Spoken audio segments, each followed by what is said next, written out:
Bonjour à toutes et à tous et bienvenue dans cette nouvelle vidéo sur les métiers de tournage. Alors pas dans le studio cette fois mais bel et bien dehors parce qu'une bouffée d'air frais se présentait. C'est un peu comme la rosée d'une matinée de printemps. Alors avant de la commencer, j'aimerais d'abord vous remercier pour le succès que vous avez donné à la vidéo des Césars 2021. Elle a fait près de 2300 vues en une semaine et c'est énorme à mon échelle, donc merci encore. Et pour ceux qui ne sont pas encore abonnés à la chaîne, n'hésitez pas à vous abonner pour suivre les prochaines vidéos. Voilà, on peut commencer. Alors aujourd'hui on va parler de deux métiers qui sont finalement assez différents dans les faits mais qui sont quand même liés, à savoir l'équipe décoration et l'accessoiriste. Alors l'équipe déco, c'est un terme vaste qui englobe beaucoup de choses. C'est ce département qui s'occupe de trouver en fait les décors avec le réalisateur. Et pour cela, il y a beaucoup de choses à prendre en considération, comme par exemple l'esthétisme visuel d'un décor. Il peut être beau par exemple quand on le visite, mais il peut être un peu moche quand on le filme. Notamment comme les couleurs qui ressortent plus facilement à l'écran, comme le jaune ou le vert, qui sont très agressifs à l'œil au cinéma. Il doit aussi être cohérent dans l'univers et dans le scénario du réalisateur. Et tout ça passe par l'espace du décor aussi, qui peut sembler fermé, trop clair, trop sombre, ouvert. C'est un gros travail de préparation et c'est le chef décorateur et le réalisateur qui s'occupent de ça.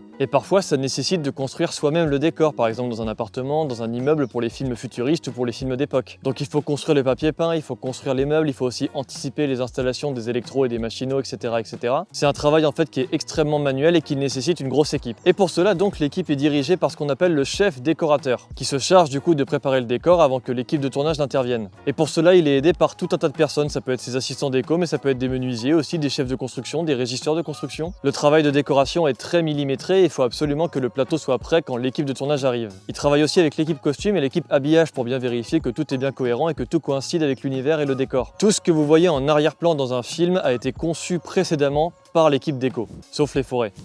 Les forêts, c'est compliqué. En revanche, quand le tournage commence, le chef décorateur anticipe le prochain décor. Il n'est donc pas souvent sur le plateau de tournage et c'est souvent ses assistants déco qui relayent ce qui se passe sur le plateau et qui modifient 2-3 trucs pendant que ça tourne. Mais celui qui s'occupe de la déco pendant le tournage, c'est ce qu'on appelle l'accessoiriste. L'accessoiriste, c'est donc un métier à part entière qui est très connecté à l'équipe déco. Et c'est lui qui se charge de déplacer, de bouger, de préparer tout type d'accessoires, que ce soit des objets utilisés par des comédiens ou des objets décoratifs. Alors souvent, dans les plus petites productions comme les clips ou les courts-métrages, c'est souvent le chef décorateur qui fait le métier d'accessoiriste. Mais c'est un métier nécessaire et très important sur les longs métrages ciné et sur les séries télé pour que l'équipe déco puisse bosser en amont. Je vous reprécise donc que tout objet que vous voyez qui est utilisé par un comédien ou que vous voyez en arrière-plan, c'est l'accessoiriste qui l'a posé. Et ça va du sabre samouraï par exemple à un simple petit stylo de bureau. Et c'est aussi lui qui doit faire attention au raccord déco dans la continuité d'un film. Pour ceux qui ne le sauraient pas, un film n'est jamais ou alors très rarement tourné dans l'ordre du scénario. Il faut alors qu'il sache quelles sortes d'accessoires seront réutilisés plus tard pour d'autres scènes par exemple. Mais aussi qu'un objet ne soit pas dans une position différente en passant d'un plan à un autre. Et oui, le milieu du cinéma est très millimétré. C'est tellement millimétré que parfois effectivement on voit des petits faux raccords déco, des petits faux raccords costumes, des petits faux raccords coiffure, etc. Mais l'accessoirisation est un métier très difficile qui demande énormément de concentration. Mais heureusement, dans le cadre de ce travail de raccord, il travaille très souvent avec la script. Mais on reviendra très prochainement sur ce métier. Mais le métier d'accessoiriste est aussi extrêmement manuel parce que c'est en général lui qui va construire les objets originaux du film. Alors pas forcément des stylos, mais des objets spécifiques dans un scénario par exemple. Je sais pas, par exemple un sabre qui brille, un manteau particulier, un casque particulier, etc. etc. En extérieur par exemple, c'est lui qui se charge de recouvrir avec de l'herbe les petits explosifs dans les scènes d'action par exemple que les SFX sont mis dans la terre. Bref, en tout cas tout ce qui concerne la décoration et l'habillage directement sur le tournage, c'est l'accessoiriste et son assistant quand il peut en avoir un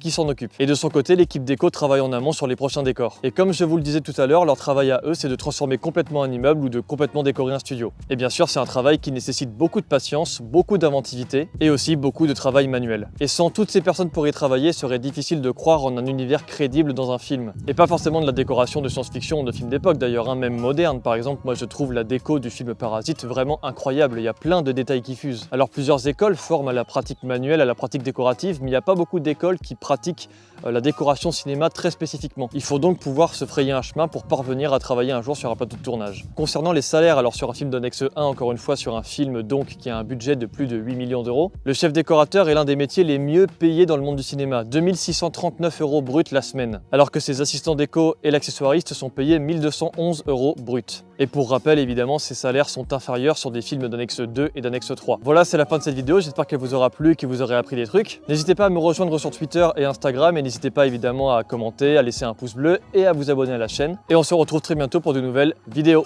Ciao!